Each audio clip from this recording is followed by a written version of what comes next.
नमस्कार, आप देख रहे हैं जेबीटी लाइव और मैं हूं शंकर दत्त पंत। खबरों की शुरुआत करते हैं। उमरिया के पाली नगर स्थित विश्वविख्यात माता विरासिनी मंदिर में चैत्र नवरात्र के पहले दिन श्रद्धालुओं ने माता विरासिनी के दर्शन किए। आपको बता दें कि माता विरासिनी के मंदिर में लोग अपनी अपनी मन्नत को लेकर आते हैं और खुशी खुशी माता के दर्शन भी करते हैं। नवरात्र और लोगों की भीड़ को देखते हुए सुरक्षा के पुख्ता इंतजाम किए गए थे। खाचरोद में गुड़ी पड़वा हिंदू नववर्ष के मौके पर विशाल भगवा यात्रा निकाली गई। ये यात्रा रामद्वार से शुरू होकर विक्रम मार्ग, गणेश देवली, शुक्रवारिया, पुराने बस स्टैंड से नीलकंठेश्वर मंदिर पर खत्म हुई। यात्रा मार्ग पर सभी धर्म, समाज, राजनीतिक संगठनों सहित कांग्रेस विधायक दिलीप सिंह गुर्जर, बीजेपी कार्यकर्ता मोती सिंह शेखावत ने यात्रा पर फूलों की बारिश कर भव्य स्वागत किया। नरसिंहपुर जिले की तहसील तेंदुखेड़ा में 500 साल पुराने प्राचीन मां हरसिद्धि माता मंदिर में श्री सहस्त्र चंडी 9 कुंडी महायज्ञ का आयोजन किया जा रहा है। नवरात्रि के मौके पर 22 मार्च से 28 मार्च तक इस हवन का आयोजन किया जाएगा। लोगों की माने तो माता रानी सुबह बाल्यावस्था, दोपहर में युवावस्था और शाम को कालीन वृद्धावस्था में दर्शन देती हैं और जो भी श्रद्धालु मां के दर्शन करने आता है उसकी सभी मनोकामनाएं भी पूरी होती हैं। ग्वालियर दौरे पर आए पूर्व मंत्री और कांग्रेस विधायक जीतू पटवारी ने सरकार पर जमकर जुबानी हमला बोला। जीतू पटवारी ने भारतीय जनता पार्टी और झूठ को एक दूसरे का पर्याय बताया। इसके साथ ही सीएम शिवराज और सिंधिया पर भी जमकर निशाना साधा। जीतू पटवारी ने कहा कि कांग्रेस को एक बार फिर सत्ता हासिल कराने में ग्वालियर चंबल अंचल की महत्वपूर्ण भूमिका होने वाली है। पटवारी ने सिंधिया और खुद के बीच अंतर बताते हुए सिंधिया को पीठ दिखाने वाला और खुद को सीना आगे कर काम करने वाला बताया। ग्वालियर शहर के इंदरगंज इलाके में भरे बाजार में पति के साथ जा रही महिला के गले से चेन छीनने का एक मामला सामने आया है। इस मामले का खुलासा करते हुए पुलिस ने महज 4 घंटे के अंदर ही आरोपियों को गिरफ्तार कर लिया। दरअसल ये घटना सीसीटीवी में कैद हो गई थी, जिसकी मदद से ही पुलिस आरोपियों की तलाश कर रही थी। इसी बीच पुलिस ने आरोपियों को गिरफ्तार कर लिया। ग्वालियर में बुजुर्ग महिला के साथ रेप करने के मामले में पुलिस को बड़ी सफलता हासिल हुई है। पुलिस ने हुलिये के आधार पर दोनों आरोपियों की पहचान पहले ही कर ली थी और इसी बीच अब पुलिस ने मूर्ति पहाड़ी के पास नाकेबंदी कर स्कूटी से भाग रहे दोनों आरोपियों को दबोच लिया। पूछताछ में मुख्य आरोपी ने बताया कि वो कट्टा लेकर महिला के पीछे उसके घर में घुसा और फिर रेप की वारदात को अंजाम दिया।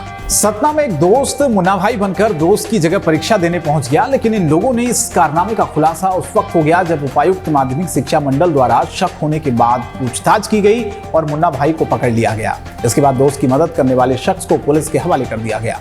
परीक्षा केंद्र प्रभारी जगमोहन ने जानकारी देते हुए बताया कि लगातार इस तरीके की शिकायतें मिल रही थी और उसी के आधार पर जब ये जांच की गई, पूछताछ में ये खुलासा हुआ और आखिरकार पुलिस ने उस शख्स को गिरफ्तार कर लिया। बैतूल में आंगनवाड़ी कार्यकर्ता सहायिका एकता यूनियन ने सुंदरकांड का पाठ किया। ये कार्यकर्ता पिछले 7 दिन से काम बंद कर हड़ताल पर बैठे हैं। नियमितीकरण की मांग कर रहे कार्यकर्ताओं ने धरना स्थल पर ही प्रदर्शन शुरू करते हुए भजन गाना शुरू कर दिया। कार्यकर्ताओं ने आरोप लगाया कि आईसीडीएस को कमजोर करने की साजिश की जा रही है, जिसके विरोध में आंगनवाड़ी कर्मियों की लंबित मांगों को लेकर 15 मार्च 2023 से अनिश्चितकालीन सामूहिक अवकाश पर चल रही है। खबर बलरामपुर से है। मुख्यमंत्री योगी आदित्यनाथ ने नवरात्र के पहले दिन बलरामपुर के देवी पाटन मंदिर में पूजा की और महिला सशक्तिकरण रैली को रवाना किया।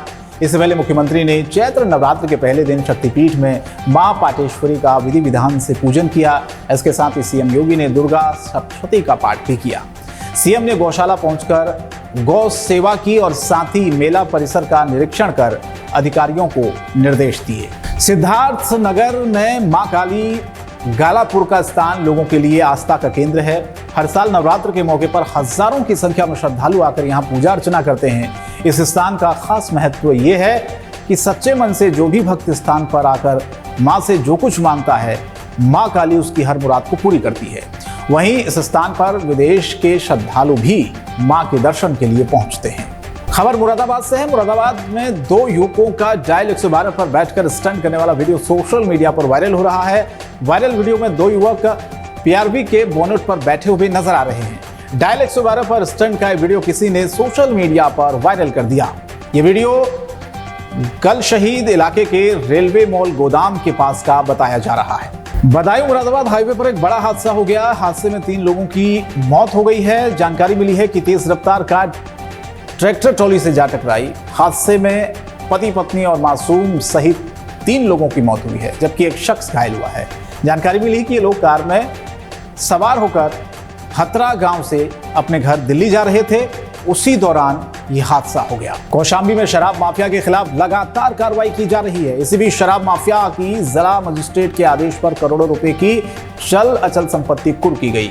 बता दें कि चंद्रसेनपुर और मकनपुर गांव में गैंगस्टर के तहत पवन पटेल, तारा सिंह और रविंद्र उर्फ बड़कू की 5 करोड़ 32 लाख की चल अचल संपत्ति कुर्क की गई। इस दौरान Prayagraj city magistrate, SDM Shayal, CO Ramakant सहित भारी पुलिस फोर्स मौके पर मौजूद रही। खबर रामपुर से है। रामपुर के जौहर चौराहे को चाकू चौराहे का नाम दिया गया। इस चौराहे पर दुनिया का सबसे बड़ा चाकू बनाया गया है और इस चौराहे से सैलानी नैनीताल जाते हैं। चाकू चौराहे का मकसद ये है कि यहाँ पर पर्यटन का आवागमन बढ़े और रामपुर के कारीगर को एक नई पहचान मिले। सबसे बड़ी खासियत इसकी यह है कि यह दुनिया का सबसे बड़ा चाकू है। इसको सर्टिफाई करने के लिए कोशिश भी की जा रही है। कासगंज में पत्नी की हत्या के मामले में फरार चल रहे आरोपी युवक ने घर आकर फांसी लगाकर खुदकुशी कर ली। सूचना पर पहुंची पुलिस ने शव को कब्जे में लेकर जांच शुरू कर दी। बताया जा रहा है कि अजीज अपनी पत्नी निशा के साथ गाजियाबाद के लोनी इलाके में रहता था। दोनों पति पत्नी मिलकर कांच का काम करते थे और 1 हफ्ते पहले ही अजीज ने अपनी पत्नी निशा की हत्या कर दी।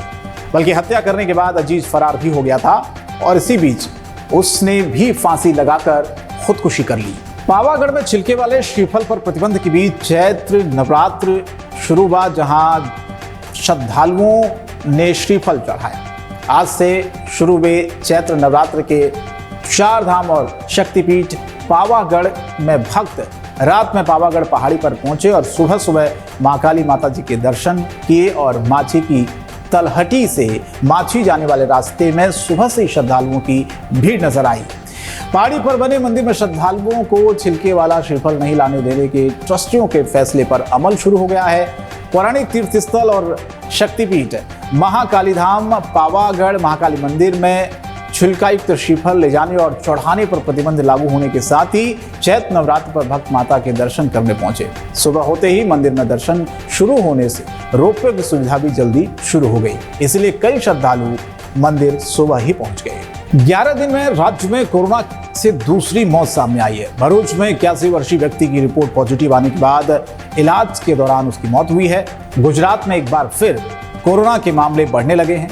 सिर्फ मामलों में बढ़ोतरी के साथ ही मौत के मामले भी सामने आ रहे हैं। राज्य में पिछले 11 दिनों में कोरोना से एक और मौत हुई है। भरूच के झगड़िया तालुका के एक 81 वर्षीय व्यक्ति की कोरोना टेस्ट पॉजिटिव आने के बाद इलाज के दौरान मौत की खबर है। भरूच में कोरोना से एक वृद्ध की मौत की खबर भी सामने आई।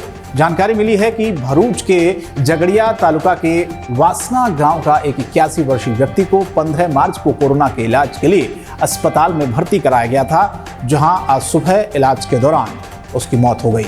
पता चला है कि मृतक को दोनों टीके लग चुके थे। गुजरात में एक वीडियो तेजी से वायरल हो रहा है, जिसमें शेर को कुत्ते भगाते हुए नजर आ रहे हैं। दरअसल गिर पंथक के आसपास के गांव में अक्सर जंगली जानवर आते जाते रहते हैं और मवेशियों पर अक्सर हमला करते हैं।